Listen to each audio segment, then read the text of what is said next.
वक्रतुंड महाकाय सूर्यकोटि समप्रभ निर्विघ्नं कुरु मे देव सर्वकार्येषु सर्वदा।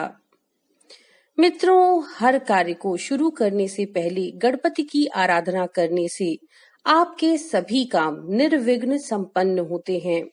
और आज हम आपके लिए यहाँ पर लेकर आए हैं श्रावण गणेश चतुर्थी व्रत कथा। तो चलिए शुरू करते हैं श्रावण कृष्ण गणेश चतुर्थी व्रत कथा।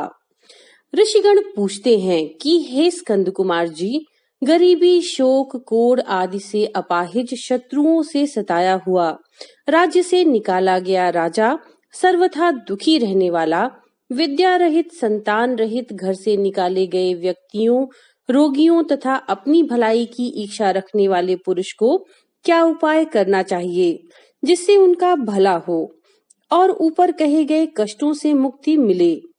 यदि ऐसा कोई उपाय आप जानते हो तो उसे अवश्य बतलाइए।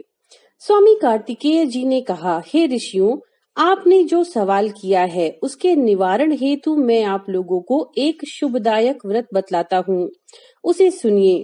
इस व्रत को करने से पृथ्वी के समस्त प्राणी सारे कष्टों से छूट जाते हैं। यह व्रत पुण्य देने वाला तथा मनुष्यों को समस्त कार्यों में सफलता दिलाने वाला है। विशेषतया महिलाओं को इस व्रत के करने से सौभाग्य एवं संतान की बढ़ोतरी होती है। यह व्रत धर्मराज युधिष्ठिर ने किया था।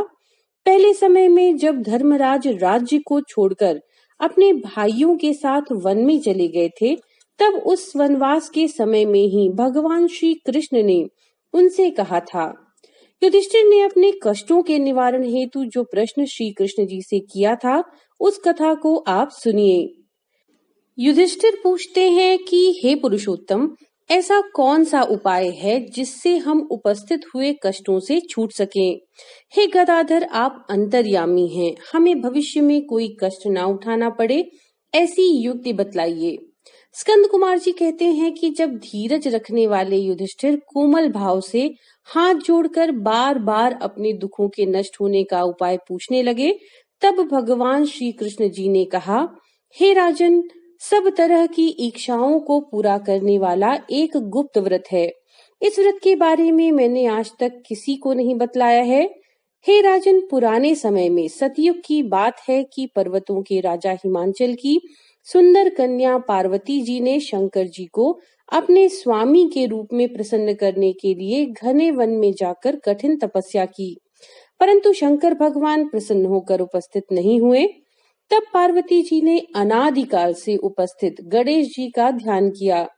गणेश जी को उसी पल उपस्थित देखकर पार्वती जी ने उनसे पूछा कि मैंने कठिन मुश्किल से प्राप्त होने वाली लोमहर्षक तपस्या की, किंतु अपने प्यारे भगवान शिव को प्राप्त ना कर सकी।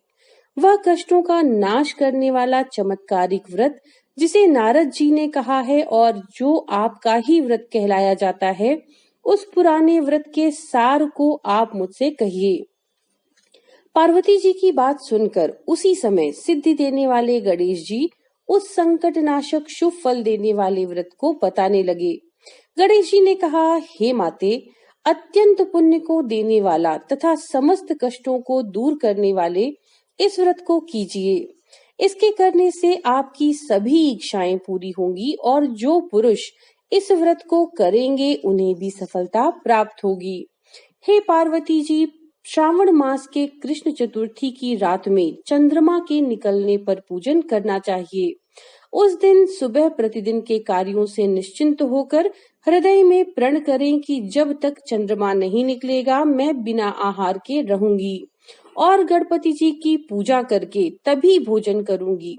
इसके पश्चात सफेद तिल वाले जल से नहाएं। इसके पश्चात मेरी पूजा करें। सामर्थ्य के अनुसार सोने, चांदी, अष्ट धातु अथवा मिट्टी की मूर्ति की पूजा करें। सोने, चांदी, तांबे अथवा मिट्टी के घड़े में जल भरकर उस पर गणपति जी की मूर्ति रखें तथा घड़े को कपड़े से ढक 8 दल वाले कमल की शक्ल बनावें और उसी पर मूर्ति को रखें। इसके बाद षोडशोपचार विधि से भक्ति सहित पूजा करें। मूर्ति का ध्यान इस प्रकार करें। हे लंबोदर, 4 हाथों वाले, 3 नेत्रों वाले, लाल रंग वाले, हे नीले रंग वाले, शोभा के भंडार, प्रसन्न मुख वाले गणेश जी, मैं आपका स्मरण करती हूँ। हे गणपति जी, मैं आपको बुलाती हूँ। हे विघ्न विनाशक, आपको नमस्कार करती हूँ। यह आसन है। हे लंबोदर, यह आपके लिए पाद्य है। हे उमापुत्र, यह आपके लिए अर्घ्य है। हे वक्रतुंड, यह आचमन करने के लिए जल है। हे शंकर सुवन, यह आपके स्नान के लिए जल है। हे शूर्पकर्णा, यह आपके लिए वस्त्र है। हे विघ्न विनाशक, यह आपके लिए पुष्प है। हे कुब्ज, यह आपके लिए यज्ञोपवीत है। हे गणपति, यह आपके लिए रोली चंदन है। हे विकट, यह आपके लिए धूप बत्ती है। हे वामन, यह आपके लिए दीपक है। हे एकदंत, यह आपके लिए लड्डू का भोग है। हे गजानन, यह आपके लिए फल है। हे विघ्नहर्ता, यह आपके लिए तांबूल है। हे सर्वदेव, यह आपके लिए प्रदक्षिणा है। हे गजवदन, यह आपके लिए मेरा नमस्कार है। इसके पश्चात क्षमा मांगे। इसके पश्चात षोडशोपचार विधि से पूजा करके तरह तरह के खाने वाले पदार्थों से भगवान गणपति जी का भोग लगाएं। हे देवी, देसी घी में 15 लड्डू बनावें। पहले गणपति जी को लड्डू चढ़ाकर उसमें से 5 लड्डू ब्राह्मण को दे दें। यथाशक्ति दक्षिणा देकर चंद्रमा के निकलने पर अर्घ्य देवें। इसके बाद 5 लड्डू स्वयं खाएं।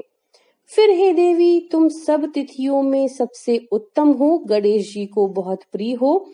हे चतुर्थी, हमारे द्वारा दिया गया अर्घ्य स्वीकार करो, तुम्हें नमस्कार है। क्षीर सागर से पैदा हुए हे लक्ष्मी के भ्राता, हे रजनीचर, हे शशि, मेरे द्वारा दिए गए अर्घ्य को स्वीकार करो। गणपति जी को इस प्रकार प्रणाम करें। हे गजानन, आप समस्त कामनाओं को पूरा करने वाले हैं, आपको प्रणाम है। हे कष्टों के नाशक, आप मेरी कामनाओं को पूरा करें। इसके बाद ब्राह्मण की प्रार्थना करें। हे द्विजराज, आपको प्रणाम करता हूँ, आप बिल्कुल देवता के समान हैं। गणपति जी के हर्ष के लिए हम आपको लड्डू दे रहे हैं। आप हमारे कल्याण हेतु दक्षिणा सहित इन 5 लड्डुओं को ग्रहण करें। हम आपको प्रणाम करते हैं। इसके पश्चात ब्रह्म भोज कराकर गणपति जी से प्रार्थना करें। यदि यह सब कार्य करने में असमर्थ हो तो अपने बंधु बांधव सहित दही एवं पूजा में कहे गए पदार्थ का आहार करें। प्रार्थना के पश्चात अपने गुरु को अन्न, वस्त्र एवं दक्षिणा सहित मूर्ति का विसर्जन करें। विसर्जन इस प्रकार करें।